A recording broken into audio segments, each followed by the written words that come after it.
obviously we're going to talk about Die Hard. I did not have time to futz with the volume when I got in here, so you will watch me struggle with that very, very quickly. We're going to go from the beginning of the movie. I also kind of wonder if we can make it darker. Oh, God. Let's go ahead and do this song and dance. Let's see. That's worse. Yeah. Jesus Christ. There's no, well, hold on, there's a black button here. Let's see if that, that's better. Ah, that's what we want. All right.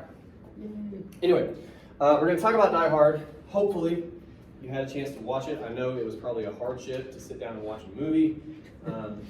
Yeah, we gotta watch one of the best action movies ever made. Oh, how the struggle. It was a lot longer than I remembered it. Yeah. it is. Pretty much. I like it though. Anyway, before we do that, we got to talk about the prompt. We're here on course 10. We're here in unit 3 because we are starting a new unit, a new paper, a new text, all that stuff. First thing I want to point out to you, I did send you an email to this effect a while back, but of course, I send you guys a lot of emails. You will see, possibly for the first time, my new organizational strategy as far as this class is concerned. I know that's very exciting, but what it means is I've taken all the prompts and reference materials for each unit. They're in their own module up top, okay? After that is a section for videos. We don't have any yet. We're making the first one right now. And then under that is going to be all your homework. It struck me, especially in the last unit, we had so many videos. It was getting a little unwieldy. I'm hopeful this will just be easier to navigate. We will see. This is the first time I've tried it. All right. All that said, let's go ahead and pull up the prompt. You have to click like 3 buttons to actually do that because no one does anything that makes sense. All right. Research paper. The source text is Die Hard. More on that in a second. Length, at least 5 pages, not counting the works cited. I know some of you are immediately sweating that, but bear this in mind. 2 things. 1, you just, hopefully, turned in a paper that was around about 4 pages, okay? This paper is not dissimilar to that. If anything, the extra page is an extra bit of something that is going to be required of you. In my experience, people don't have a super hard time hitting the length requirement for this paper. If you were able to do the last paper, I think you can do this one. You're going to be all right. Percentage of grade, 30%. You are allowed to worry about that a little bit. That's not insignificant, but again, you'll be fine. Format, same as it's always been. I'm not going to bother with that right now. Final draft. It's due November 12th. Now that could feel kind of soon. Today is the 18th. Again, I would tell you this.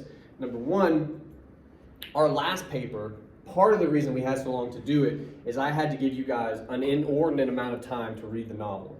We spent like 2 weeks, 2.5 weeks reading the damn book. This is a movie. Ideally, you've watched it already. Like you're done with the source text, right? Mm-hmm. From here on, you can start thinking about it. There's going to be research, but you can start thinking about whatever ideas you might have, kind of pursuing some of those, maybe do a little bit of research. We're already 2.5 weeks into what we would have been doing in Unit 2, right? So you have plenty of time to write the paper is what I'm trying to tell you. What the assignment is, as always, there's plenty of stuff here. Feel free to go look at it if you like. Basically, the third paper is a combination of the first 2 papers, okay? You still need to do research, just like you did for paper 2, so we're going to do that again. The main difference is this time you are making an argument. You were not supposed to in paper 2, okay? But you're meant to in paper 3. Some kind of an argument about the film, what you think the film's got going on, any of that stuff. The metaphor I like to use, and it seems like this still holds up, so hopefully this works for you. I describe paper 2 as Destiny's Child. You know, everybody's singing together, harmonizing. Paper 3, you're Beyonce. You're the star of the show. You have backup singers. That's your research. You use them to help make your point, whatever it might be. Okay, they come in when you need them, but you're really running things. That's what this paper is, right? The other way to consider it, it's like the first paper, you're making an argument, but now there's research included, okay?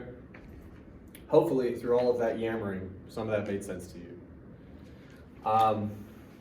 I have a suggested thesis down here at the bottom. This one is less maybe useful than the... Hi.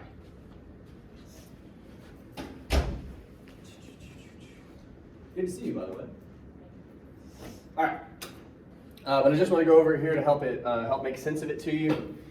A statement such as, a lumberjack is the best representation of contemporary masculinity. That'd be an interesting place to start, not least of which because there are no lumberjacks in this movie. But the point is, if you're going to make a statement like that, what you would want to do then is figure out what you mean by the best representation of contemporary masculinity. What is it about McClane in this case, or Al in the movie, or any of these other guys, any of these other people? What idea are you trying to talk about, and more specifically, how does that idea actually work?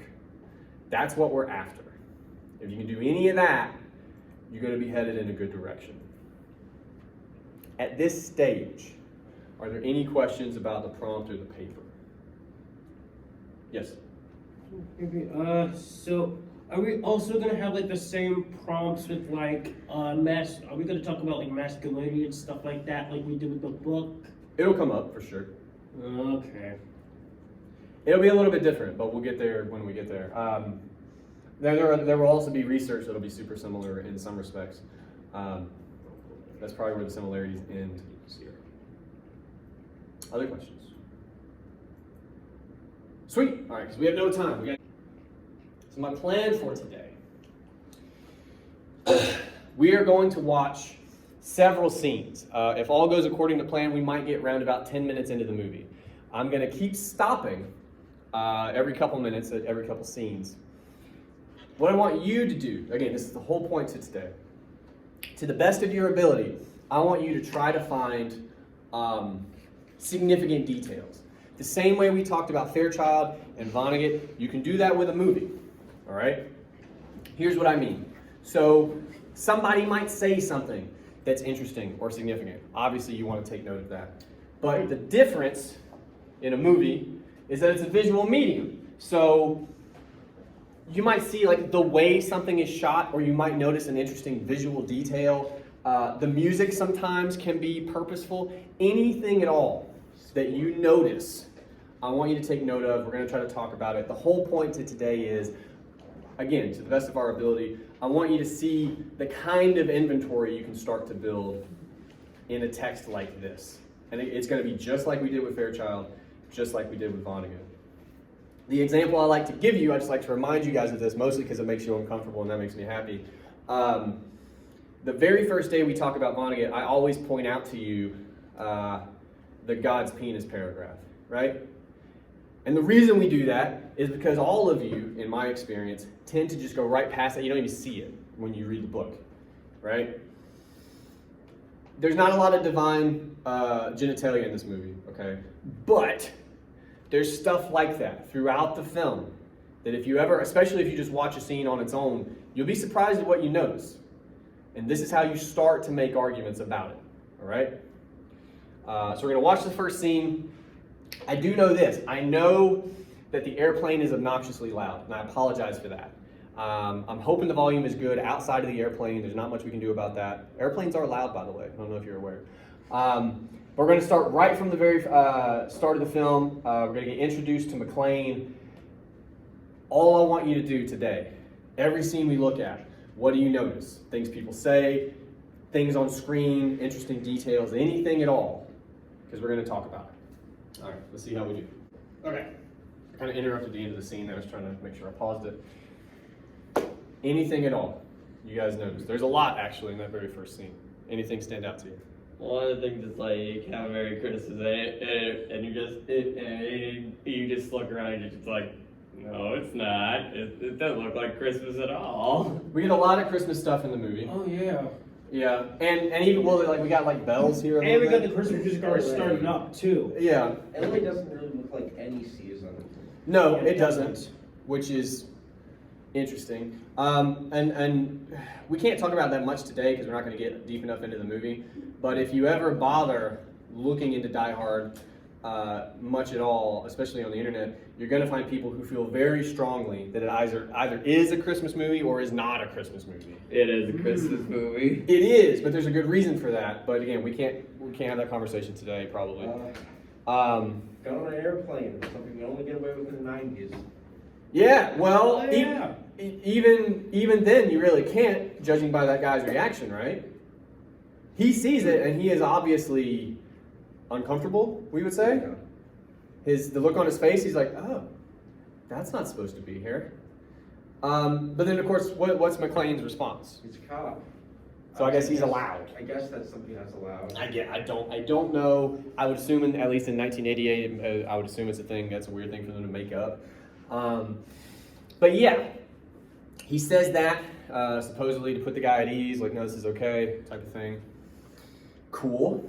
Let's talk more about that though, because what's interesting to me, again, I keep putting it this way, we don't even know his name yet. I'm calling him McClane. We don't learn that's his name until this scene here in a minute, because Argyle has that card with his name on it. Yeah. We don't get it yet. Yeah. But one of the first things we get is he's a cop. Yeah. Who's packing on a plane, and apparently that's okay. But it's also how he talks to this guy, this like businessman guy. I don't, whatever Yeah. that guy does. He says, like, I'm a cop. I've been doing it for 11 years. But what's his tone? Did you guys pick up on his tone there? Very, very, very casual, very. Yeah. Yeah, casual, but I would go with sarcastic, like smug. He's smug. He's just smug. There's a source that I may or may not give you guys at some point that calls him an asshole. He is. He's kind of an asshole. Like, that's a really good description, especially early in the movie, for the kind of guy he is. He's just kind of like, meh, all the time. Why do you think he says it that way? Do I know? Probably because like a lot of people, they might like see it and have the same reaction when they Yeah, well, no, and so the idea that he's always having to explain this sort of, maybe. I mean, that's fair to a degree. Also he's from New York. He's not just a cop. He's a New York cop. He's like and if you don't know, there is the stereotype that New Yorkers have. We have this narrative, we have this stereotype about people from New York, and from I'm gonna say, and also he's traveling from New York to someplace that we still don't know from the beginning of the movie yet. Yeah. But yeah, but no, it's going to come up here in a second. Yeah, so yeah. we can't have the full conversation actually until this next scene. But he does, in a lot of ways, embody the kind of narrative we have about the place that he ends up being from. Right. And there's more on that. What's the But joke? There's no excuse in the world to be an asshole unless you can be funny about it, in which case it's totally fine. yeah, well, I mean, it's a little bit humorous. But look here, let me. Well, I'll put it this way. Why does he drop the thing about I've been doing this for 11 years? That's a weird He detail. bounces back the thing the businessman says. I've been doing this for 9 years, he says. oh yeah. So it tells you immediately that this is a response to what the businessman said. What else does the businessman say? It's not just the 9 years thing. He says a weird thing. He talks about how to curl your feet and stuff like that. Make because fists he's with your never been on a toes plane when you get off the before. plane. Yeah. Which is actually something that gets fist with your toes, which actually gets something that adds brought up way later in the movie. Yeah, Right. well, it does work. What'd you say, Nikai? I think he said it's like better than learning coffee or something. Yeah. Well, why does he offer him that information? That's a weird thing to say. That's the same thing. Huh? How does he see he's uncomfortable? Because He's clenching onto the Yeah, because in the Good. very first shot we see him like. So he's holding it real hard, and it's gonna, I think, pan up, and we'll see the guy seeing his hand. Like, we see him see it. Right. So we know as an audience that this guy's afraid to fly. Immediately, before we even know what his face looks like. The businessman knows that too. He offers him advice. That's how you would describe this, advice. He's experienced with air travel. He says he's been doing it for 9 years. I got some advice for you. Do this because you're clearly uncomfortable. But then McClane kind of throws it back at him with the 11 years thing in a smug tone. Right. Why do you think he does that? What's that about? Well, I think it's to basically like one of the things that the businessman basically like in a very inadvertent way called him like weak in some sort of aspect, and he's like Yeah. trying to defend himself. When he kind of says, no, you could argue, and again, we're all about trying to make arguments today, trying to foster that kind of discussion. You could start to argue the businessman notices a weakness of McClane's, which is being scared to fly. McClane maybe doesn't exactly appreciate that, but then the businessman notices he has a weakness in comparison to McClane, which is McClane is armed. Which is And a kind of cop and all that generalized stuff. Human weakness. Huh? Kind of a general weakness. What do you mean? I mean, I'm pretty sure most of us are weak to people who, Are armed? yeah. Yeah, for Yeah. sure. That's why. Yeah, that's why you have that. But all I'm saying is, and I'll come to you real quick. But all I'm saying is, the way we get there is that he responds with his experience. So he's telling you that it's directly connected to what the businessman says, and it's his tone, which on the one hand is just how he sounds, like he is just that guy. So there's that. But you could also argue it is a little bit of a defense mechanism. We're not even saying it's necessarily intentional, okay? But what we are saying here, again, very beginning of the movie, we're learning things about him real quick.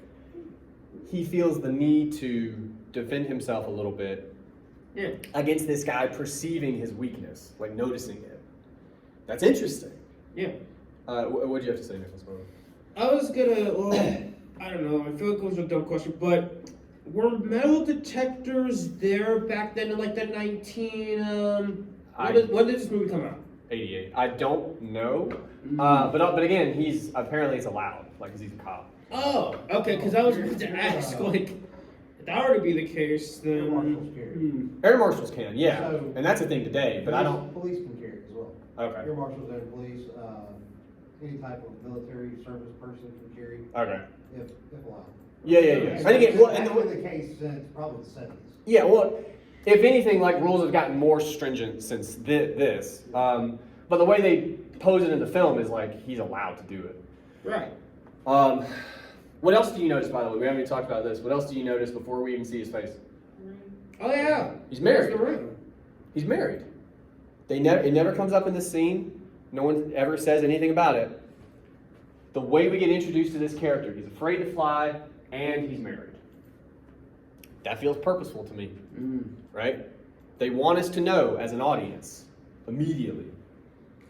What type of character? So he is. apparently marriage or something about the fact that he is married matters here. Mhm. Okay. Anything else you guys notice in this scene? There's a couple other things. Is your hand up?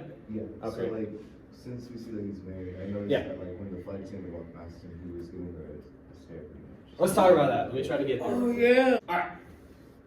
Now, I talked to you a little bit before about the director and cinematographer. I mean, all kinds of people make a movie, but they are legit sort of taking your face and going, look over here. Now look here. Now look at it this way. Now see this? Like they are directing your gaze, okay?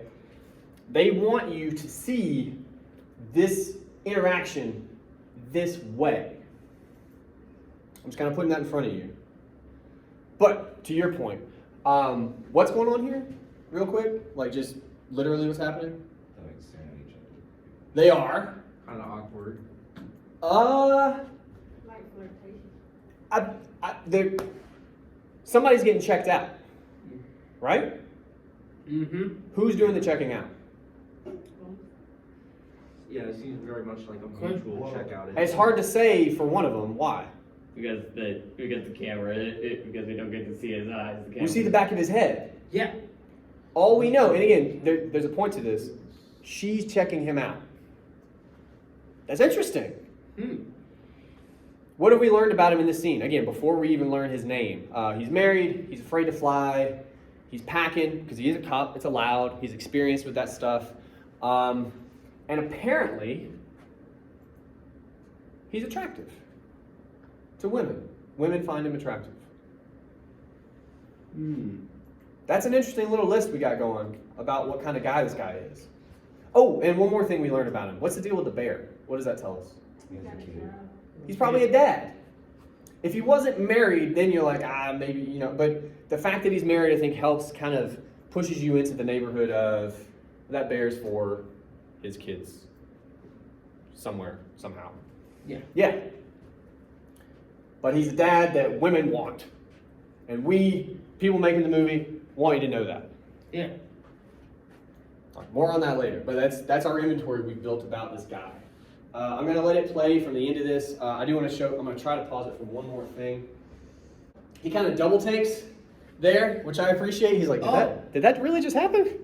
And then it's a little bit blurry, but the look on his face, like, to me, the way I read that, he doesn't really look like a guy who is comfortable. I keep coming back to that word. Like, he sees that she's checked him out, and I don't know that he knows what to do with it. He's kind of just like, oh, that happened. All right, right? I mean, in the film, he makes a lot of stuff about how the fact that LA is not what he's used to. Oh, well, let's go ahead, because that's going to be in the next yeah. scene. All right, so we're just going to go right to the next scene. All right. Again, several things are going on here. I'm just curious to begin with, what stood out to you guys? He is Argyle is young. He's very young, very inexperienced in that way. Yeah. When the woman put down the photo with him in it and the kids. Oh yeah. Well, I mean that's the previous, but yeah. I mean things aren't good at home apparently. It's very clear there's a lot of uneasiness. Yeah, and wait, that's not part of this. I was just getting us to the scene, but yeah. We're gonna talk about Holly next time. I mean, when he sees that young couple like embrace Okay. there on the platform, it's like, and he looks back at it, he's very much like,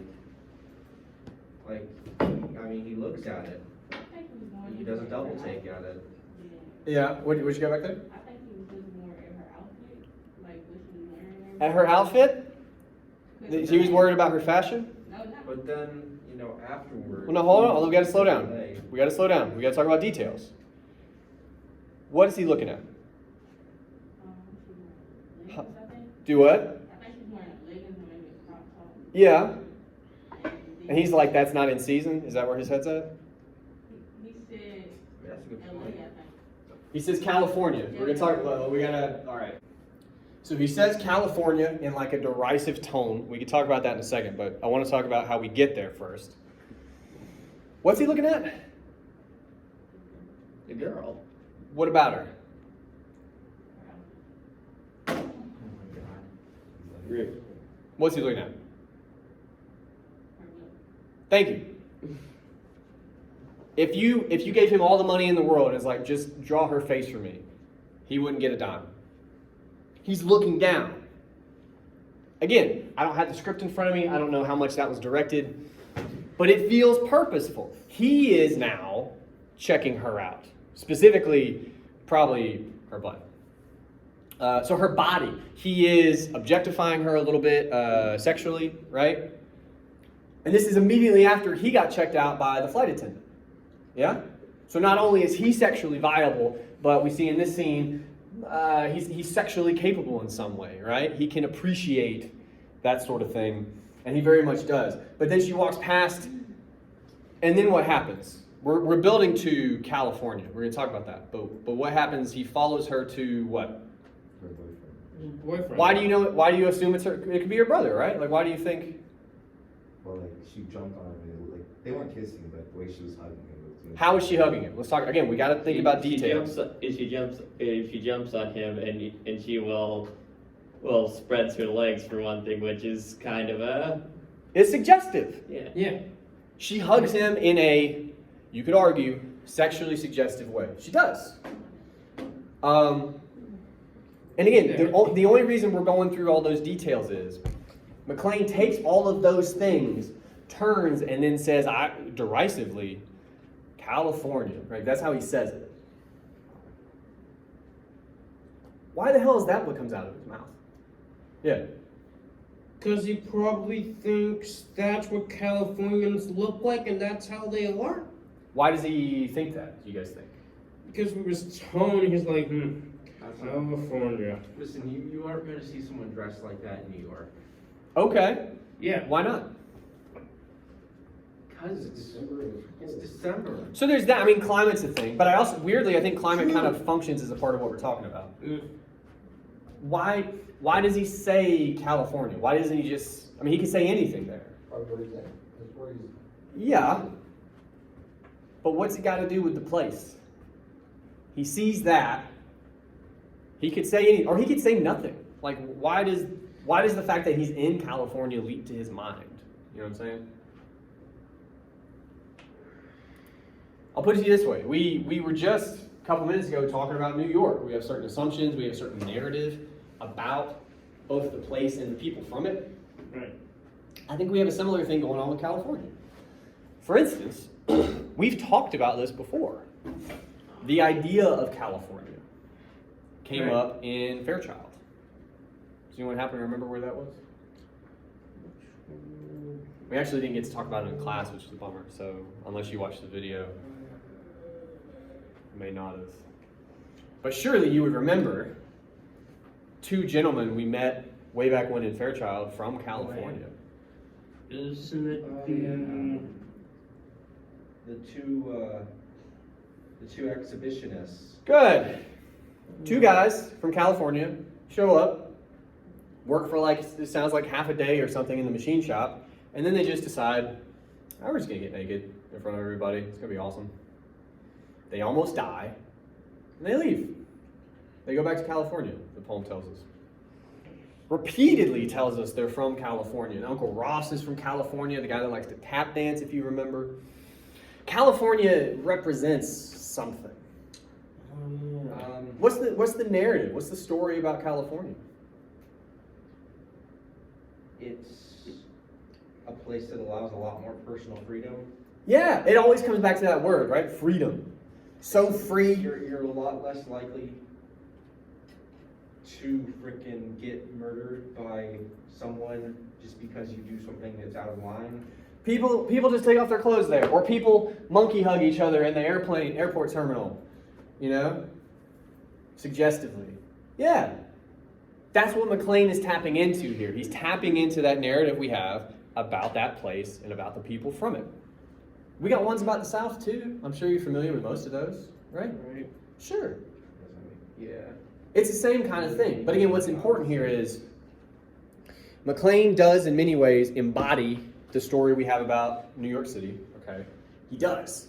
But he also is not immune to that stuff. He's got the same kind of assumptions about California, LA specifically. And it seems like the movie is hitting us over the head with that. Wants us to see it. Which to me always suggests, well, there's got to be something else going on here. If it's putting it in front of us like that, right?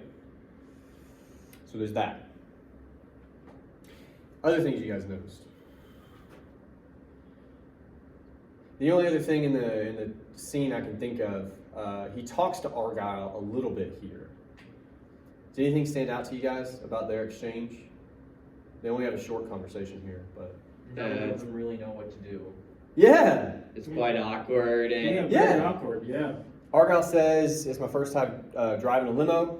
What does McLean say? it's This my is your first time first being time? in one. Riding. Writing one. Yeah. What does that tell us about these characters? Is that they're both kind of out of their element. Yeah. Yeah. Specifically, how? Like, what does it tell us about their background? These two people. These two people are the type of people that ride in limos regularly, which since limos are a sign of being economically well off. Both of them are on the lower rung of the Good. class. And again, it tells us both of them are. This is like Argyle even takes off his sunglasses, like he's like coming at him like, I'm being honest with you, bro, I don't know what I'm doing, like kind of thing. And McLean is like, oh yeah, man, me too. It's all good. We're both, neither one of us should be here right now, type of thing. Anybody tells you a little bit about their socioeconomic background. Again, we're building that inventory of this main character. We know a lot about him inside of like the first 2 minutes. And for some reason, the filmmakers want you to know these things about him. The kind of guy he is, who he represents, what he values even. Okay? All right, we're gonna go right to the next scene. They're gonna be talking to each other mostly, but there's a couple things to... All right. This is the first scene where we have mostly conversation. I mean, there's a couple visual things we can talk about, but a lot of this is just them talking. As always, I'm curious to begin with. Anything that stood out to you guys? You don't like to talk. What's up? You don't like to talk. He doesn't. He doesn't like to chat. And that fits with what we know about McClane. Why? He's smug. It's also a continue, and they tell us in this scene, right, that he's a New York cop. And again, he kind of embodies that narrative, right? He's not looking for small talk type of thing, for sure.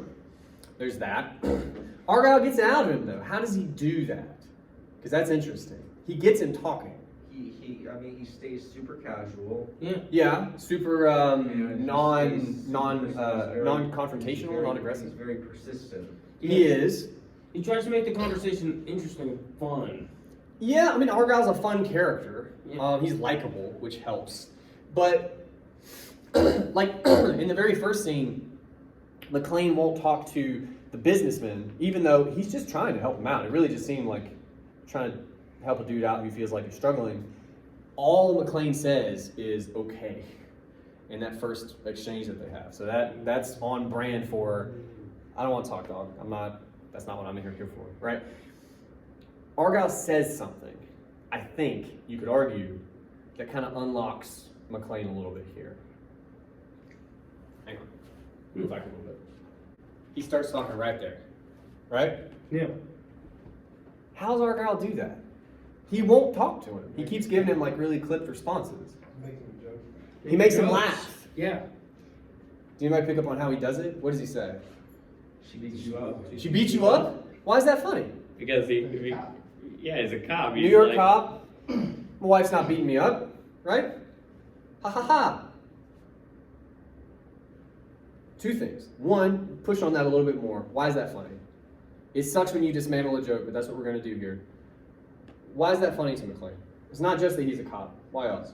Because he's the type of person who doesn't get beat up. He's the type of person who beats people up. Yeah, we find that out later for sure. But especially, huh? Is he a man? Did you say that? I said because he's a man. Okay. Yeah. And well, Masculinity. so what are we suggesting with that joke? What are they suggesting to each other? Yeah. Masculinity. I mean, yeah, that's in play for sure. But we're saying something about it here, right? What are we saying? They're connecting here is why I'm doing this, but they're connecting over a certain idea. Based off the joke, he's saying that like men really can't get beat up by their wives. Yeah. Yeah. They're physically stronger, whatever. That's part of the narrative. There's some biological evidence for that. But aside from that, that's the idea, right? And they're kind of sharing that in this moment. And that seems to make him chuckle, disarm him a little bit. He opens up right after that. The other way to think of that is, if you're going to make an argument, anytime you make a joke, and you'll feel this if you've ever made a joke and no one's laughed, you kind of put yourself out there, right? Because you're putting out some kind of an idea. And if someone laughs, they get the joke, they're sort of implicitly agreeing with your idea, at least a little bit. Or, you know? So they share in this, they kind of agree implicitly about the fact that Holly could not beat up McClane. But that's also kind of signaling to each other, all right, McClane and Argyle, they see the world in a similar way, at least right here. That gets him to open up. That's interesting. Also, just a small thing. Basically, Argyle is saying, I used to be a cab driver and stuff. Yeah. That probably also like helps lower his defenses a bit too. It helps a little bit, but he doesn't talk after that. You gotta like be sure to keep track of the details. But yeah, it's all like, look, we're from a similar socioeconomic background. Neither one of us are comfortable in this fucking car. by the way, we both know your wife couldn't take you in a fight, like ha ha ha, like, and then he opens up. That's interesting. Okay. Anything else you guys notice? What about, if we're talking about their conversation, what about, when he opens up, what does McClane say? Why hasn't he been in California with his wife? Because he can. He's cop, 6 months backlog, he's busy. He's a busy cop person doing busy cop person things. That's pretty good. I buy it, right? I mean, you know what? I've never been a cop, but I imagine, especially in a big city, you probably, yeah. I've seen SVU, you know, they look busy, type of thing. What does Argyle come back with, though? He says something pretty interesting. He said that Huh? McCain, he said that McCain, he didn't move to LA because he didn't think like her career was gonna last. He thought she would fail, and then he says something very important. No purpose in him. Yeah, in between those two I'm things. crawling back. It's because it's the way he phrases it. Language still matters, right? Right. Not just, he says you thought she would fail and would come crawling back, so there's no need to pack. Crawling back, what is that about? What does it mean if a person comes crawling back? Huh? They're submissive. Yeah, we're talking about power here, right? Yeah. We were kind of doing it in the first scene too. When the dude sees weakness in McClane, unintentionally, I would argue, but still sees it, he's in a position of power. Then, when McClane stands up, Buddy sees the gun, it's like, you're not as powerful as you thought you were, are you? Right? We're talking about it here too. And again, McClane laughs when Argyle says this. He agrees with him implicitly. He's like, and then he says, you know, you're very fast. He's like, yeah, you got me. Yeah, that's more accurate. That is a hell of a thing to say about your wife, to admit. She got a career. And again, he says a job turned into a career. That's a big shift. Some of you might have jobs right now. Very few of you probably have careers, right? That's a different thing. She has a career. He wanted her, is kind of suggesting here, to come crawling back, to be submissive, as you said, to. That's pretty wild. But it also tells us maybe a little bit about what's going on with her flipping the picture down and all that stuff, right? Okay. Anything else you guys noticed before we get to the next scene? He looked back at the teddy bear. The bear again. Yeah. Yeah. Weird. That bear is in a lot of the movie, actually. Like, it's interesting that it's his carry-on. He could have packed it away, you know? Yeah. It's interesting that he puts it in the back seat, like it's a passenger, like it belongs back there, you know? Weird, man. The only thing I can think to maybe give you to go on there is, like, it is a gift for his kids, so, you know, maybe it's suggesting his role as a father. Obviously, it's important to him, but you could start to think about how he sees it based upon, and this is going to sound stupid. His role as a father has taken a back seat.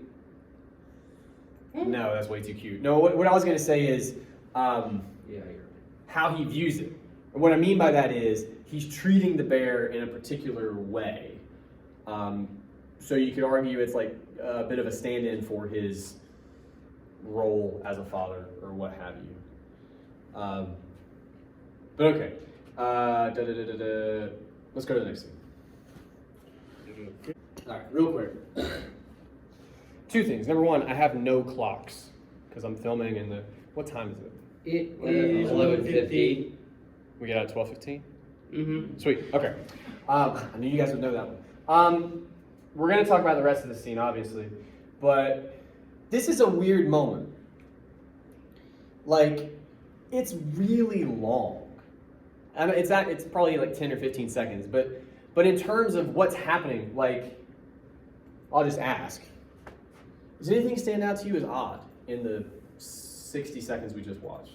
There was no part of Oh yeah. Well, yeah, because like nobody's there, right? Like it's just the party on the floor, and yeah, it's pretty spare. I mean, again, it's after hours, business is closed. Like, and if there are cars there, I guess they're all in the parking garage, right? That's where they. Well, sure. But in terms of what happens here, do you guys notice anything? Well, usually like, I may be thinking too in depth about it, but when it comes to limo drivers, he's not supposed to open his door. Yeah, well, that's actually very specific. I appreciate that. Yeah, but again, we've already established like he's up front like a passenger, right? Like he's not going to let the door be open for him. And honestly, Argyle may not know to do it, right? Like it's neither one of them are a part of this world. So that's a good catch though. It's a continuation of that. Talk to me about the song. What's the deal with that? Well, it's Christmas. It's not Well- a typical Christmas song. It's not. And look, McLean said, like, as soon as Argyle puts the cassette in, which, I mean, granted, I don't even know if some of you know what that is, but it's how people used to listen to music. He puts it in, and it starts. And immediately McLean says, "You got any Christmas music?" And then Argyle says, "This is Christmas music." Is it? Yeah, well, with the lyrics, yes, but the Yeah. well, It's, yeah, it's reindeer and Santa Claus and yeah. It's a fairly famous Run DMC song. But the way you put it, like, what is McLean's point? Like when he says, "Do you have any Christmas music?" What's he talking about? It was like the classical Christmas songs. Like, Fucking jingle bells and deck the halls and carols, right? Like that. Yeah. Let it snow. That nonsense. Yeah. I'm not a fan. If you are, that I mean, fine, but that's not for me. I have a buddy, like as soon as November starts, that's all he listens to in his car, like a psychopath. Yeah, weird. It is. But the point here is, we have that moment, and it's an interesting moment, not entirely necessary to the film, really. And then we ride with that song, like for a minute. I would argue it feels intentional to be that prolonged. You see what I'm saying? Mhm. And so now I'm wondering, what's the deal with McLean saying, do you have any Christmas music? And then Argyle going, "No, it is." And you listen to it, and it is. What's that about, do you guys think? McLean's a very traditional man. Good. I think you can start to, I mean, you can make that argument based upon other things you It's probably a very agree. non-traditional place. Well, in a, especially as far as Christmas is concerned, he's with a non-traditional dude. Buddy's name is Argyle. That's like a pattern of fabric, I think. I'm not super up on, I know it's involved with fabric. But anyway, yeah, and Argyle's way younger. They have all kinds of ways that they maybe don't see the world the same. We've already talked about some of the ways they do see the world the same. And this is another one of those differences, right? McLean is very traditional. So much so, when he thinks of Christmas music, he absolutely does not think of Run DMC. And again, this is 1988. Run DMC would have been pretty new. They've been around for a minute, but in terms of people knowing about them, like, nationally, it was fairly new.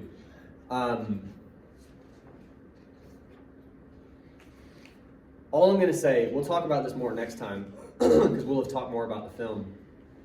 But again, there's absolutely something going on in this movie to do with narratives, how things are supposed to be, or how we assume things are, versus maybe.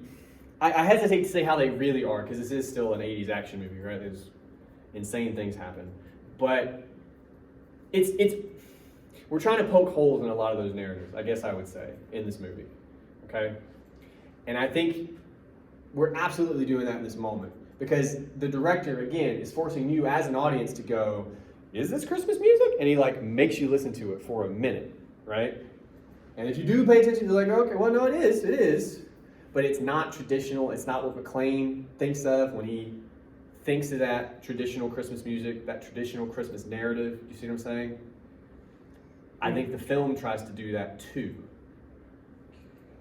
Did you have a question, Nicholas? No. Okay. All right. We're going to watch the rest of the scene. All right. Here again, very quick, just last little exchange he has with Argyle for a while. Anything stand out to you guys about what they say to each other? That's really all we have. It's mostly pleasantries. It is. A Well, little look, heartfelt. Go ahead. I would say it's a little heartfelt. Yeah, well, no, to back you up a little bit, if you notice, Argyle takes off his sunglasses again. Right? Be serious. Well, the only other time he's done that in the film, he did it a couple minutes ago in the terminal when he says, "Hey, look, man, I've never done this before." Like you could argue because again, when you put on sunglasses, it's a little bit of a distancing mechanism, right? People can't see your eyes, this sort of thing. When he takes them off, you could argue he's being a little more honest. Good with McClane about just whatever's going on. Now, what does he say when he takes them off? What do they talk about? Talk about meeting his wife for the first time. Like how it's gonna be like, Well, no, he's wearing them. He's wearing them when he says that. But it is funny what he says. He says, so what's the plan? You're going to go in, basically run into each other's arms. The music's going to come up. Like, he says all this. He's talking about it like it's a what? Movie. Like a movie. Which is fun because it is. But, of course, for the people in the movie, it's not. So he's saying, like, here's the narrative, right? Here's the story, how it should go. But we understand it's a bit of a joke because probably not going to go that way. Yeah. Although that'd be nice. Yeah. But he's wearing his sunglasses when he says that. He takes them off after. What does he say after that? He needs a place to stay. Does he have another place to stay? He says, "You got a place to stay." He It's says, basically like he's like taking it basically like his like more smarmy personality is on the sunglasses that are and then "Sure, and then when the glasses come off he's just like, hey man, let's be real. you're on the other side of the country. You just told me you don't have a place to stay. So if it doesn't go well, hit me up. I'll help you out, right?" But again, how does he say it? Did anybody catch that? We can watch it real quick. What's So how does he say it? If you score versus if you strike out. Good. Now, again, we understand what he's saying. He's saying if things go well, you're okay, but if not. But he uses a sports analogy. Why does he do that, do you think? More to the point, how does McClane react? What does McClane say in response to that? He's all right, Argyle. You're all right. Now look, from McClane, from what we've seen of him, that's pretty high praise. Yeah. Why does he react like that, do you think? Probably He says it the way he because understands. Do I know? Do it. He just says it the way he understands. He makes it to a way that Yep. they'll understand what he's referring to How does he do that? by using sports analogy. Okay, so my follow-up question is, yes, I think like, oh, we get each other, we understand what's happening here, but we also understand something else about each other, which is what? Like I'm using a sports analogy that you then understand. What are we saying to one another? We both use sports to talk about the world. We both use sports to talk about relationships. If you score with your wife, we understand what that means. We've talked about it in this class before, right? This is, I would contend, another little moment. They're almost always very small moments, but another little moment where Argyle kind of says, hey, you're a dude, I'm a dude, we both see the world as dudes. Let's dude up together, right? And he says, you're all right, man. And he actually gives him some money, which is a nice little distancing mechanism, so they can go back to like, we're not going to hug or anything, but we'll have a, you know.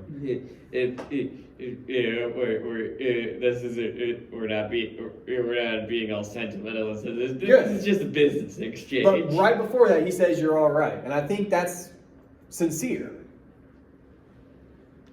But it's how they do it. They do it around that language, right? We see the world kind of the same way here, they say to each other. All right, last scene we're going to try to talk about. It's a big one. Let's go ahead and get a couple things out of the way, especially because we're up against the clock now. He's whistling Jingle Bells as he walks down the hallway. Further kind of continuing what we said a moment ago about his traditional view. his Christmas music. Yeah, and this is I think I think it's very important, the idea of traditional Christmas music, the way that kind of both of you talked about together, is super sort of symbolic for just traditional perspective that he seems to have, right? From New York. You know, it's like Well, but I've become one of these stereotypical depictions of Christmas in American that's culture. true, actually. That's fair. But yeah, but tradition. All I'm saying is tradition is more loaded than just traditional Christmas. I'll leave it at that for now. Is your hand up, sir? Go ahead. I think it shows when he walks into that it's no lit Christmas tree is showing that this is definitely not the original Christmas tree. Because normally a Christmas tree is lit up, there's things going on. Well, it's funny. Why is it unplugged? I mean, I know it's close, it's normal, I mean, the Christmas lights in New York City stay on at the Christmas tree But it's 24 hours. but it's after hours. If When's the last? there's nobody here to see it, unplug it. This is LA. It's all about Why waste power? people here to see it, right? It's about an audience. It's about displays. It's about putting on a show. Because Yeah. we're close to Hollywood. For sure. For sure. Yeah. One energy conscious worker, I don't know. Well, there's that too. But there's more he's traction with the basically first saving one. the planet. Well, look. Well, in the '80s, to be quite honest, no one gave a shit. But anyway, so there's that. Also, last little thing about the hallway. When he walks down it, you may not notice. It's right before this. There's a huge gate above him. He kind of walks under, Oh. and then he sees the cameras. Then he sees the security guard. He walks in the span of like 20 seconds. He walks through a whole lot of security that didn't seem to be there to begin with. I always read this scene as weirdly ominous. I think it's because, He's looking at the camera right now. yeah, no, I know. Yeah. And I think it's because also when you watch this scene, like right before this, when he's in the hallway, there's like a whistling hum type of just air through ducts or something, but it announces how quiet it is and how alone he is and how surrounded by security he is. Yeah. But again, in like an ominous way, in like a you don't have power here kind of way. I think we have no kind of time to try to talk about that right now, but I think that's what's happening there. So I wanted to tell you about it. Things we can talk about. What unfortunate discovery does he make at the cute toy? His wife is using her maiden name. Woo! I'll tell you what, if I leave here, I normally talk to my wife at some point on my break. If she just drops into the conversation, hey, by the way, I'm going by my maiden name now, I'm going to assume I messed something up. I'm going to assume things have taken a turn. Okay? I'm not saying people do that. Not as many people did it in the 80s. And also, you realize, given his reaction, He's not like that. well, but also he's just finding this out, right? She's done it without telling him, and he just sees it on the screen. So that would seem to indicate, But you gather that once you slam the picture down. for sure. No, you gather that things are troubled, but I think it's even more so when you see, yeah, like that, because sharing a last name like signals some things, right? So when you change it, you signal potentially something else. So that's going on. By the way, what time is it? I'm sorry to ask again. 12:07. Woo! Okay, we got a couple minutes. Anything else? I mean, I have a couple things I could bring to your attention, but anything else you guys notice here in this last scene we're going to talk about today? Yeah, the fact that he's like, in the whole touchscreen thing, it's like, he's like cute toy. It says cute toy. What else did they say? Another pretty, I feel like, remarkable thing about it. He says cute toy, and then the receptionist says something back. He said they just installed it. He says something way more interesting than that. He said something like you'd have to do something to find your zipper or something like that. If you, it'll help you find your zipper if you have to take a leak, he says. Why does he do that? What an odd thing to say about a little computer screen. Why does he do that, do you think? Because it's like for the 80s, just to find someone's like location, it's like high tech and it's pretty advanced. So it's saying that if you need to use the bathroom, you just press key buttons. Like that. You had me up until a point. Yeah. I think you're onto something though. That first, it is very advanced for the time. Okay. And I think it might help you to think about too. Immediately after this, he's going to walk down that hallway. The gate's going to be above him. He's going to notice the cameras. He's going to see the security guard. He's realizing all of a sudden he is a very watched individual right now, starting as soon as he walked in, right? It's something we kind of take for granted here in 2021. I don't know if you know this, but your phone is tracking you constantly. Everything you do online is tracking you constantly. Like when you get an ad for something, you're like, hey, I was thinking about that. It's because, yeah, we were tracking you. That wasn't so much a thing in the 80s. It wasn't nearly as pronounced, at least. So what could you start to argue does the receptionist kind of indicate when he says, it'll find your zipper for you if you need to take a leak? What's one thing he's kind of addressing? He's bringing up an idea there. It knows where everything is. Yeah. What did you say back there? Yeah. How so? Again, I'll just go ahead. This will be a hard idea, I think, for a lot of, because it's something we just kind of take for granted now. The idea that you would be tracked constantly is pretty fucking invasive. Like, once upon a time, we kind of thought your location, just where you were in the world, was sort of private. Whatever you do, wherever you go, people don't need to know that, right? Well, that's not really the case anymore. We just kind of like, yeah, that's the world that we live in. People know where we are all the time. Yeah, you know, it's... Well, that wasn't the case here. But there's this machine that knows where his wife is. And again, he's realizing as he walks in, they know where I am too. They know exactly where I am. All around. And he takes notice of it. So there's that. But also, I'm going to ask again, what time is it? 12:10? Whoa. Yep. All right. Also, what else does the receptionist indicate? What idea does he kind of put in front of McClane by saying this thing could find your zipper for you if you need to take a leak? Think about how he says it. He is saying this thing can find anything, but he could just say it that way. He doesn't. What kind of subject matter are they engaging in when the receptionist says that to him? Mainly from Huh? something mainly. It's guy talk, right? We kind of have that phrase.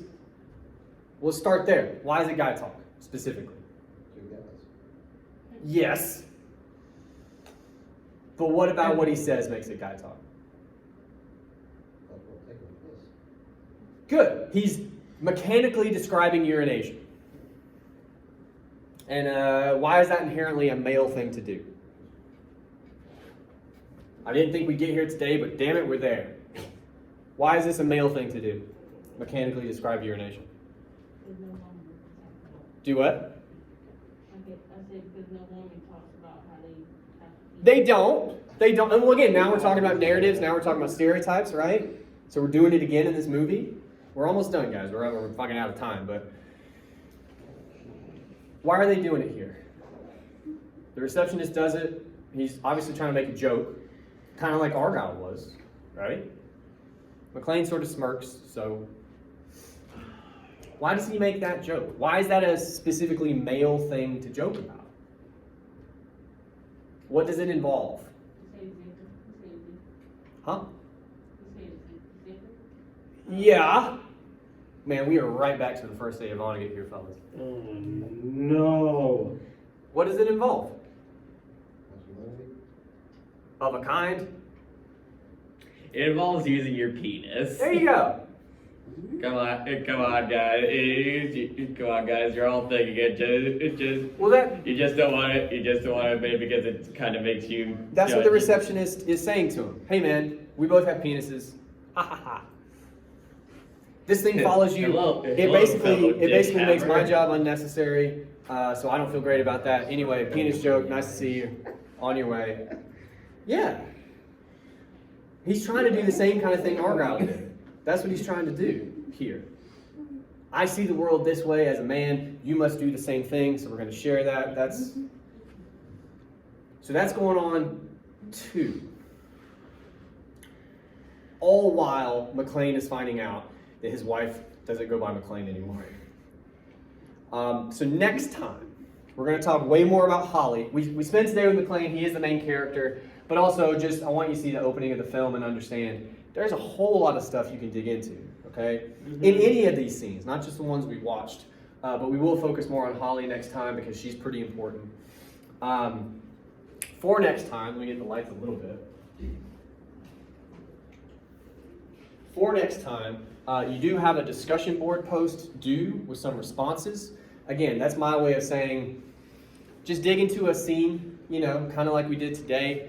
Respond to each other. We're trying to start generating ideas basically about the movie, right? Because we're going to write about it.